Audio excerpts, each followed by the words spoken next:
in Cleveland for Freddie Kitchens. He was called out Saturday on CBS Radio by former offensive line coach Bob Wiley. Wiley said Kitchens' relationship with Baker Mayfield factored into him getting the head coaching job.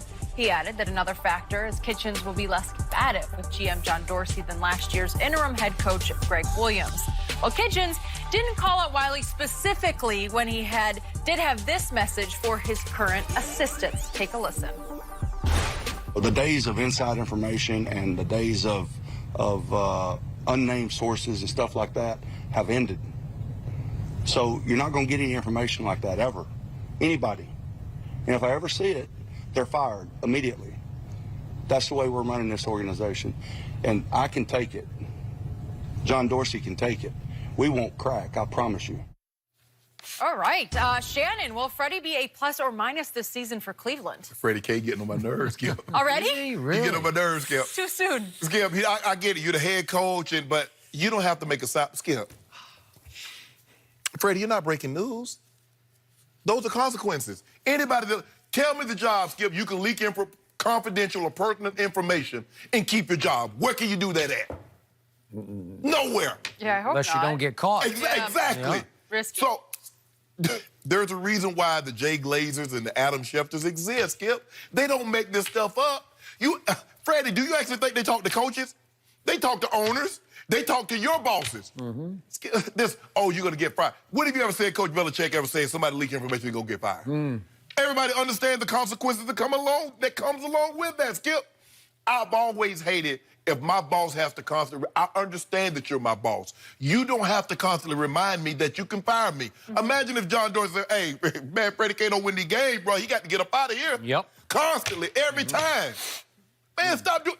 Skip, in all my years of playing the game, and now I've been covering it for 15 years now, since I retired. I can only tell you one thing that Coach Belichick is saying.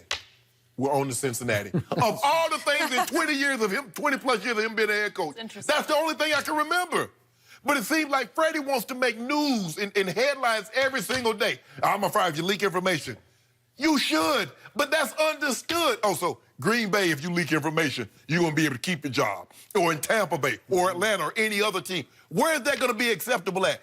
Just like in any other job, if you leak information and they catch you, you getting up out of there. Hey, come on, Freddie. I'm with you to this point. It's starting to feel like Freddie Kitchens is in over his head.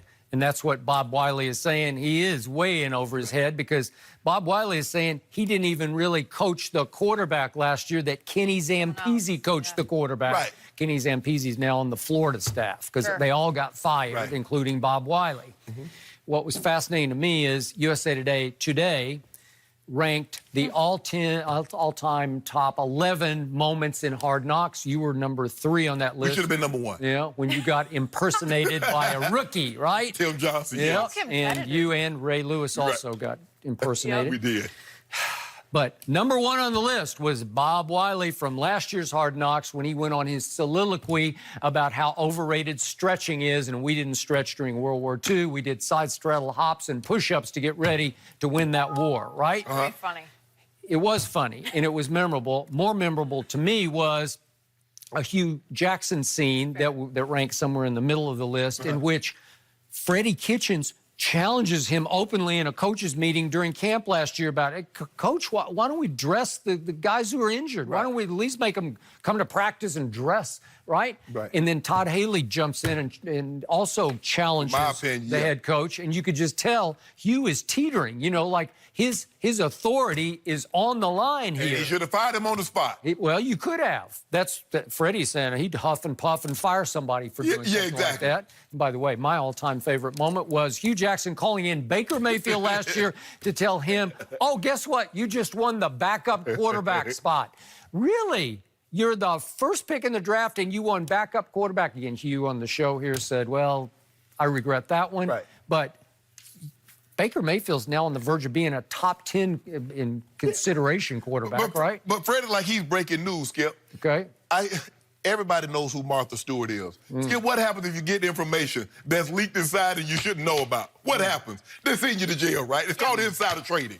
So Freddie's breaking news like, man, if somebody leaks something, but what if John Dorsey leaks that information? Because it's not beyond the realm of possibility that general managers leak information. What if it's Jimmy and Dee Haslam who actually own the Browns?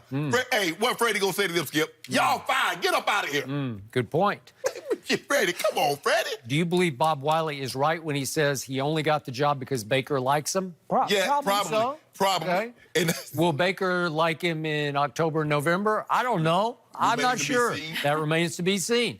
Bob Wiley is also saying that Greg Williams would have been way too strong a candidate because he would stand up to John Dorsey and make his life hard the way Andy Reid did back in Kansas City when he would challenge John Dorsey. And John Dorsey lost that battle. Okay. Andy Reid won that battle, and John Dorsey is no longer in. Okay, so are we saying that Freddie Kitchens, when it comes to John Dorsey and Baker, just tells them what they want to hear? He's just a little bit of a pushover? Yeah. Okay. I can see that. But, Skip, it's not, look, most coaches, look, the quarterback and the head coach relationship, especially the play caller, it needs to be amenable.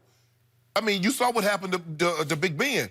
Todd Haley rubbed him the wrong way, and he had to get up out of town. Todd Haley rubbed Terrell Owens the wrong way. Yes. He rubbed Anquan Boldin the wrong way. He did. That's a good one. Yeah. So you see this, Skip, you have to, especially with that position, Skip, because, you know, sometimes you can have a contentious relationship with a different position. Yep. But it can never be with the quarterback. And I guess, you know, but Greg he's tough now. He's not easy. We had some amazing storylines on last season of Hard Knocks with the Browns, but this year, tonight, we've got the Raiders to look forward to, and it could be interesting. What to expect, we'll discuss next.